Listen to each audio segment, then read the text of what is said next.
Radio Laser fête ses 34 ans le samedi 30 mai de 14h à 17h à l'espace Galatée à Guichen. Porte ouverte, atelier, blind test, émission en direct. Venez vivre la radio avec nous. Et on retrouve Félix Boulet et son invitée Vanessa Ngassa. Rebonjour Félix. Bonjour Sébastien, bonjour à toutes et bonjour à tous. Alors oui, donc quand j'ai été invité par Radio Laser pour faire pour fêter ces 34 ans, cet anniversaire de la radio, et qu'on m'a demandé si je voulais avoir un ou une invitée, eh bien j'ai tout de suite pensé à Vanessa. Donc bonjour Vanessa. Bonjour Félix. Merci d'avoir répondu à mon invitation. Alors pourquoi Vanessa ? Je vais le dire en quelques mots. Vanessa a été mon invitée au mois d'avril dernier. L'émission concernant son livre Mère à l'étranger a été diffusée le 2 mai.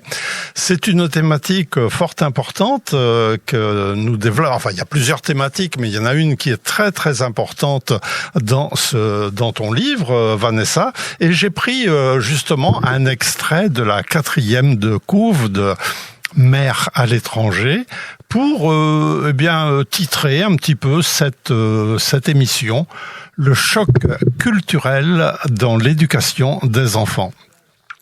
Alors Vanessa, donc tu nous offres ce livre Mère à l'étranger, qui est un livre magnifique, je l'ai dit lors de mon émission. Merci, je le redis aujourd'hui.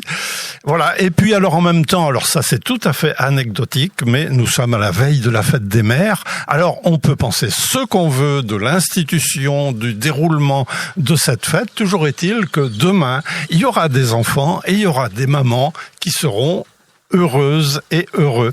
Donc voilà, c'est une façon aussi pour moi peut-être de dire bonne fête à toutes les mamans. Vanessa, je te laisse dire 2 mots sur ton livre Mère à l'étranger.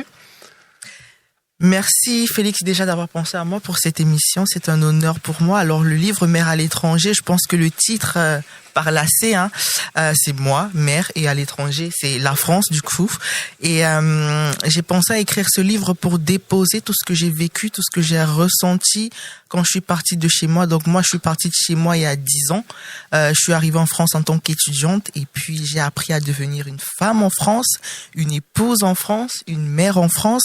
Et c'est vrai que ça a été une intégration qui a pu être parfois violente parce que il y a beaucoup de pans d'éléments que je n'avais pas pris en considération, mais dans le livre je parle bien sûr de la beauté finalement de ce partage, parce que moi aujourd'hui je vis entre 2 mondes et je reprends le terme que tu as appris du coup de la 4e de couverture, le choc culturel dans l'éducation des enfants, parce que c'est quelque chose qui m'a profondément marqué moi en tant que parent, parce que je me suis posé la question, est-ce que j'éduque mes enfants comme moi j'ai été éduquée au Cameroun, ou est-ce que je les éduque comme en France? Et finalement, je me suis retrouvée au milieu et je me suis dit, je suis hybride et c'est pas mauvais aussi de faire un peu des deux.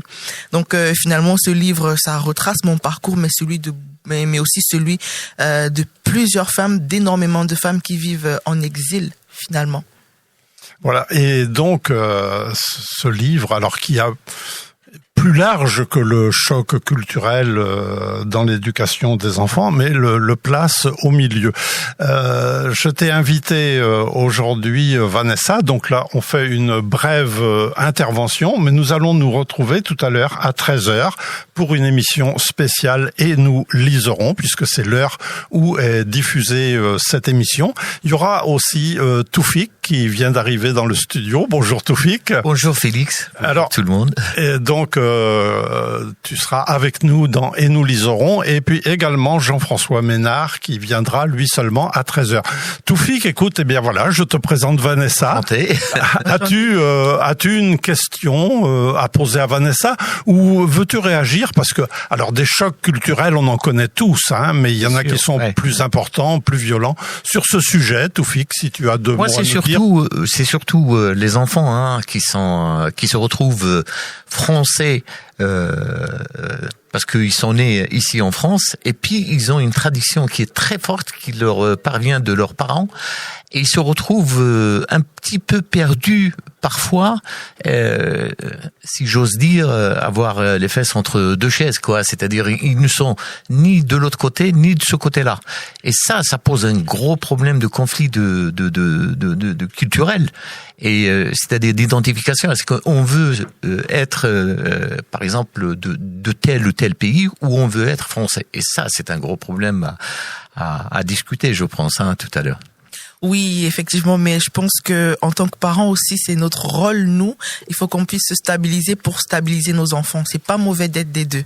Je pense qu'on a le droit d'accepter d'être des deux et que nos enfants soient des deux. C'est souvent plus difficile pour les parents qui sont accrochés à leur culture, mais il faut accepter et comprendre que nos enfants n'ont pas forcément du coup la même histoire que nous et d'accepter qu'ils soient pluriels.